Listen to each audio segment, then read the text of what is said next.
Thanks to everyone who's followed me over the last few days in the Creative Unblock Challenge. The reason why I did this was to bring more balance into my life. I work as a doctor, and I'm also very passionate about using creativity and music to help in health and well-being.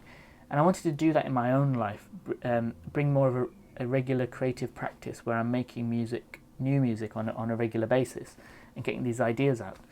So I took a week out, and on the Monday I sat down at my keyboard and I couldn't play anything. I felt blocked, and it was coming from all these unfinished ideas. I look at my desktop and I see all these projects that I need to finish, all these things I need to edit, all these collaborations I need to get back to, and I felt creatively constipated. And in the same way that my patients come to me with symptoms of constipation and I tell them, take this or try and get regular, it was the same for me. I felt that there was stuff inside me I needed to get out, but I didn't know how to get it out, and it was making me feel uncomfortable. So I decided to do this 7-day creative unblock where I improvise around a simple drum beat or a loop or guitar riff and just play whatever comes into my mind, mistakes and all, putting your whole vulnerability out there, and then share it with the world, put it out on Instagram, Facebook, all the social media avenues, and move on to the next one the day after. So it's not about likes or comments or anything like that. It's just about putting things out there and getting that blockage cleared and getting that creative flow back to a regular movement. So it wasn't easy, and I learned a few things along the way. The first thing being accountability is key. So the moment I put this intention out in the world to say that I'm doing this, and I made a commitment that it's a 7-day thing, I had to do it every day. And there were days when I didn't want to do it. It was quite difficult. I got back late, I didn't have time, and my wife held me to account, and I forced myself to sit down and play something and record something and put it out.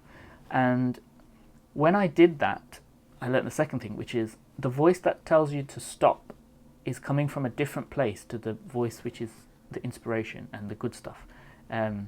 So there was this voice inside me saying, "Oh, don't do it. You might make something crap, and nobody's going to like it, and you'll get ridiculed." Or but then I had to silence it. I had to put that phone down. It's the same as having a conversation with someone. If you don't want to talk to them anymore, just hang up. And it's the same thing. So I just decided to have a better conversation with an inspirational voice in my head. So sat down, made something, and I was glad I did it afterwards. And the third thing, which is something that I will be implementing in my life, is scheduling. So I never really scheduled creative practice before. I just did it when I felt like doing it, when I had time, and I don't think it gives you much value when you do it like that. So moving forward from now, I'm going to be scheduling regular 30-minute or 1-hour improvisations like I've been doing, just to keep that regular creative habit going.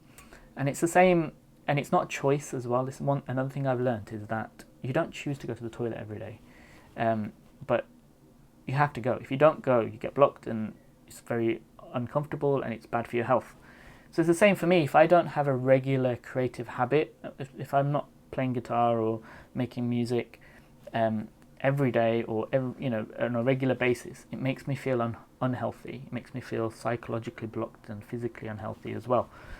So it's something moving forward is really important for my health. So I'm going to be scheduling in regular practice, and I'd really like to hear if anyone else shares this insight, or if anyone else is keen on doing this 7-day creative unblock. I'd love to hear your stories, and stay tuned for more on the Music for Mental Health project, which we should be launching soon, which collaborates my two worlds as well. So without further ado, I will get on with today's improvisation, and I'm just going to make a beat on this, which is a Native Instruments machine, drum machine thing, and with some piano and some bass as well. So this is my Epiphone Les Paul. So let's see what I can do.